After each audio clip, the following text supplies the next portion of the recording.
Welcome to Mindcast. I'm your host, Will, and today we're diving into something that's going to challenge everything you think you know about artificial intelligence. You've probably heard the claim before that AI has been trained on all of human knowledge. It's a compelling narrative, isn't it? The idea that we've somehow captured the sum total of what humanity knows and fed it into these incredibly powerful machines. But here's the thing, and this might surprise you. That claim is fundamentally false. Not just a little off, not just missing some edge cases, but dramatically, structurally wrong. And understanding why that's the case isn't just an academic exercise. It's the key to understanding the limitations, the biases, and frankly, the future of AI itself. Today, we're launching a 3-part series called The Measure of All Things, and we're going to take you on a journey through what I like to call the iceberg of knowledge. Part 1, today's episode, is about the known world, the digital corpus that actually trains our large language models. And trust me, when you see how small that world really is going to change how you think about AI forever. So buckle up, because we're about to explore the fascinating, flawed, and surprisingly narrow foundation upon which the entire AI revolution is built. Let's start with a number that should blow your mind. 300 billion. That's how many web pages have been captured by something called Common Crawl, a project that's been methodically crawling the internet since 2007. We're talking about 9.5 petabytes of data here. To put that in perspective, that's enough to store about 2 billion songs, or roughly 10 million hours of HD video. Now, Common Crawl isn't some tech giant's private project. It's a nonprofit organization that's been quietly building what might be the most important data set in human history. Why? Because this single archive powers the training of virtually every major AI system you've heard of. GPT-3, the model that kickstarted the current AI boom, 60% of its training data came from Common Crawl. That's 410 billion tokens, essentially the fundamental building blocks of language that the AI learns from. But here's where things get interesting and a little concerning. Common Crawl isn't actually crawling the entire internet. It can't. And this limitation isn't technical, it's ethical. The crawlers respect something called the robots.txt protocol, which is basically a digital do not enter sign that websites can put up. And guess what? More and more major sites are putting up those signs. Facebook, with its billions of users and trillions of posts, blocked. The New York Times, with decades of professional journalism, blocked. We're not talking about obscure websites here. We're talking about some of the richest sources of human conversation, current events, and cultural discourse. So right from the foundation, we have a problem. The quote-unquote raw internet that feeds our AI isn't actually raw, and it isn't the whole internet. It's a skewed sample that systematically excludes some of the most valuable and current sources of human knowledge. Now, you might think, well, Will, that's still 300 billion pages. Surely that's enough. And that brings us to the next layer of the problem, what I call the refineries. Because that raw Common Crawl data, it's absolutely unusable as is. Imagine trying to learn English by reading every single web page on the internet. You'd encounter spam, broken HTML, gibberish, hate speech, and content in hundreds of different languages all jumbled together. That's the raw reality of the web, and it's not something you can just feed into an AI system and expect good results. So researchers created these refined datasets. The most famous is probably C4, the colossal clean-crawled corpus created by Google. They took a single-month snapshot of Common Crawl from April 2019 and applied what they called aggressive filtering to create 750 gigabytes of what they considered reasonably clean and natural English text. Let me tell you what that filtering looked like, because this is where things get really problematic. They removed any line with fewer than 3 words. They deleted documents that didn't end with proper punctuation. They used an automated system to remove anything that wasn't classified as English with 99% probability. And here's the kicker.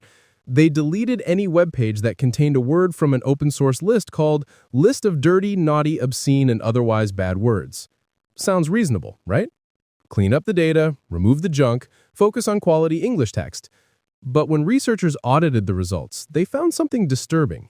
Despite all this cleaning, C4 still contained content from white supremacist websites, anti-trans perspectives, and far-right conspiracy theories. The filtering had failed to remove actual harmful content.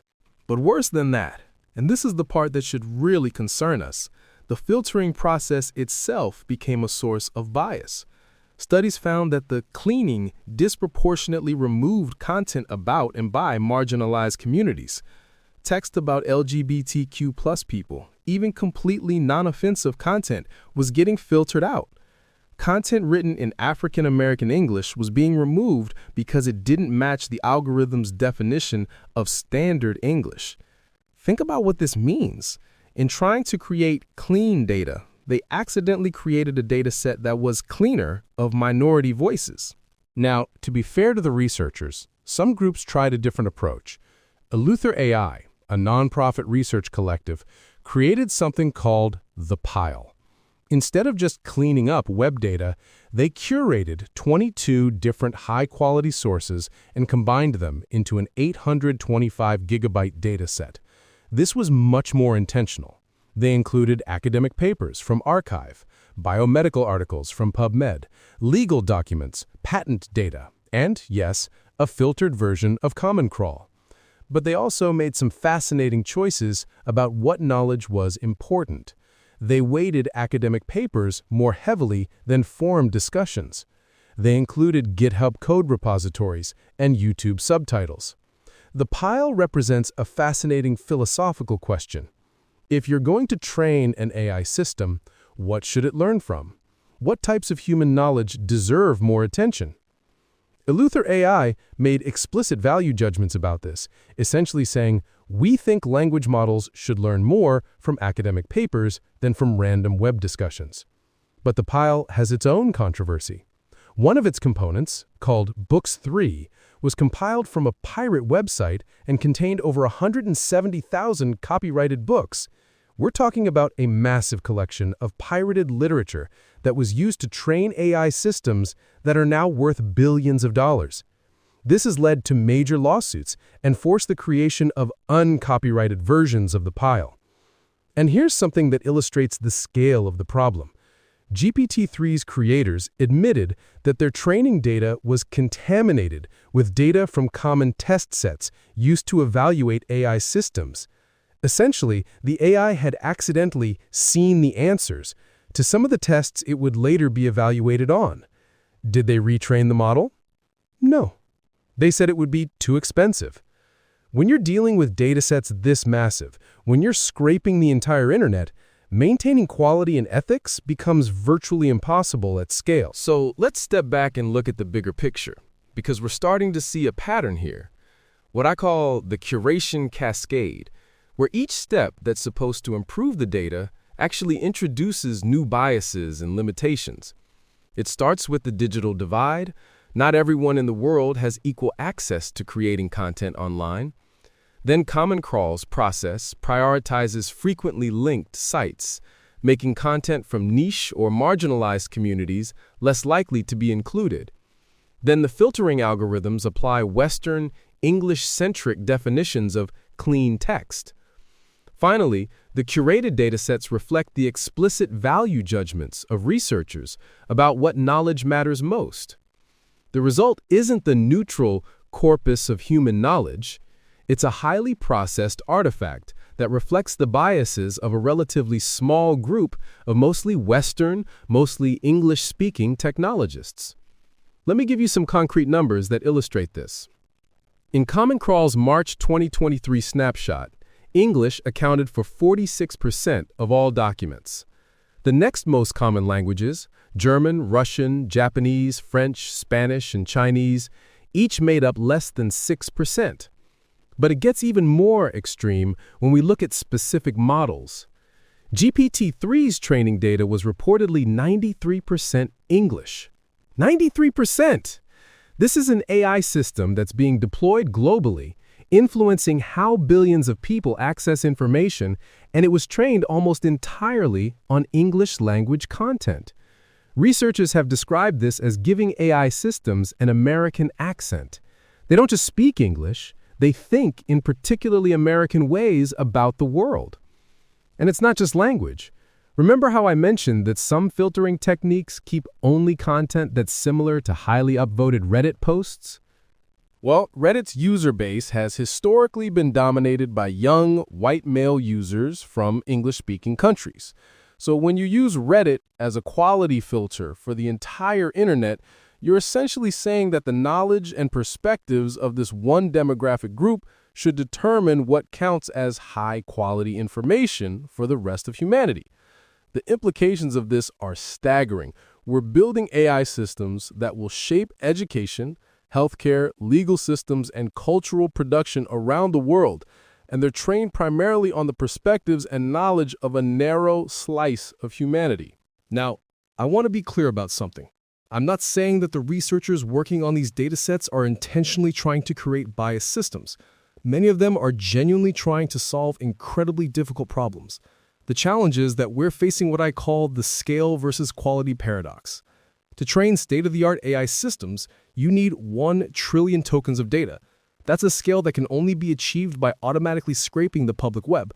But manually reviewing and ethically curating 1 petabyte of data is simply impossible with current resources. The math doesn't work.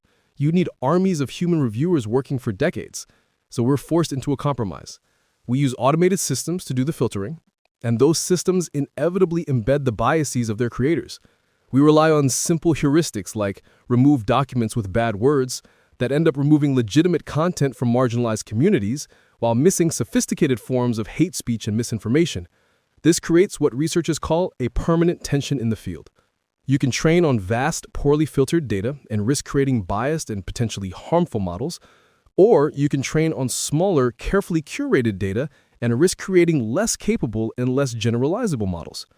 Right now, the field has largely chosen scale over quality, and that choice has consequences that go far beyond the AI research community. These models are being integrated into search engines, educational tools, healthcare systems, and hiring processes. The biases baked into their training data don't stay in research labs. They get deployed into the real world, where they affect real people's lives. But here's the thing that really keeps me up at night. Everything I've described so far, Common Crawl, C4, the pile, all of it represents only the most accessible layer of human knowledge. It's the tip of the iceberg. Think about it. We've been talking about the limitations and biases in web scrape data. But web scrape data is just the stuff that's already public, already digitized, already in English, and already deemed worthy of being on the internet. What about everything else? Here's a statistic that should make you rethink everything. According to the International Data Corporation, the global digital universe was estimated at 45 zettabytes in 2019, projected to reach 175 zettabytes by 2025. A zettabyte is a trillion gigabytes.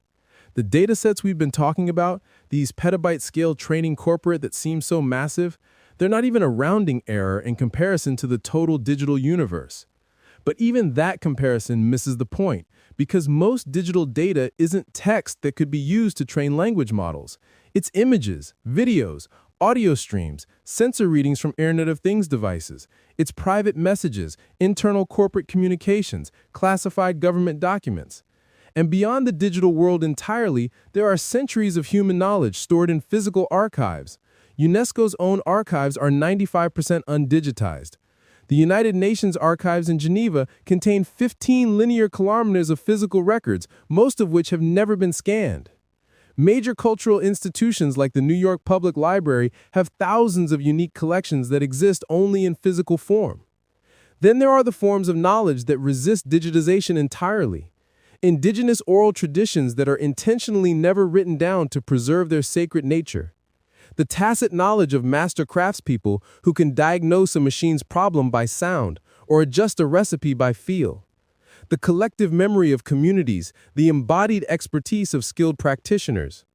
And finally, there are what I call the vaults, the massive proprietary datasets held by corporations and governments. Clinical trial data from pharmaceutical companies, internal communications from major corporations, classified intelligence reports. This isn't just more data, it's often the highest quality, most structured, most valuable data that exists. All of this knowledge, digital and analog, public and private, explicit and tacit, represents the real corpus of human knowledge, and virtually none of it makes its way into AI training data. So where does this leave us? When we step back and look at the full picture, what we see is that AI systems aren't trained on all of human knowledge. They're trained on a tiny, biased, and highly processed fragment of the knowledge that happens to be freely available on the English-speaking web. This isn't just a technical limitation, it's a fundamental constraint that shapes how these systems think, what they know, and how they see the world. When ChatGPT gives you an answer, when GitHub Copilot suggests code, when these systems are making decisions that affect your life, they're drawing from this narrow, skewed foundation. But here's what makes this story even more complex, and this is what we'll explore in the next 2 episodes of this series. The barriers preventing access to that broader knowledge aren't primarily technical. We could, theoretically, digitize more archives, capture more oral traditions, and gain access to more proprietary data. The real barriers are legal, ethical, and political. Copyright law, privacy regulations, national security classifications, and cultural sovereignty rights. The structure of corporate incentives and government secrecy. The power dynamics that determine who gets to control knowledge and who gets to benefit from it. In part 2 of this series, we're going to take you on a systematic tour of these uncharted territories of knowledge. We'll quantify what's missing, estimate its scale, and understand why it remains inaccessible. You'll learn about the digital shadow of unanalyzed data that dwarfs current training sets by orders of magnitude, the analog abyss of undigitized cultural archives, the ephemeral and embodied forms of knowledge that resist simple capture, and the high-value vaults of proprietary and classified information. And in part 3, we'll explore what it would mean to access these domains. What transformative potential lies locked away? What ethical minefields would we have to navigate? And how might the future of AI be shaped not by our ability to capture knowledge, but by the wisdom with which we choose what knowledge to pursue and how to pursue it ethically? Because here's the thing that I think gets lost in all the excitement about AI capabilities. Acknowledging the incompleteness of our training data isn't a pessimistic take. It's actually liberating. It means we can stop pretending that these systems have access to objective truth and start having honest conversations about their limitations, their biases, and their appropriate use cases. It means we can stop chasing the impossible goal of training AI on everything and start making thoughtful, ethical choices about what knowledge we want these systems to learn from and how we want them to learn it. Most importantly, it reminds us that AI systems are not omniscient oracles. They're powerful but fundamentally limited tools built from a narrow slice of human knowledge and reflecting the biases and priorities of their creators. Understanding this incompleteness doesn't make them less useful. It makes them more trustworthy, because we can use them with appropriate humility and caution. The future of AI won't be defined by a brute force attempt to capture all knowledge, an impossible and perhaps undesirable goal. It will be defined by the wisdom with which we navigate the complex ethical landscape of knowledge capture and use. That's our journey for this series, and I hope you'll join me for the next 2 parts. Until then, I'm Will, and this has been Mindcast. Remember, the most important thing about knowledge isn't how much of it we can capture, but how thoughtfully we can use what we have.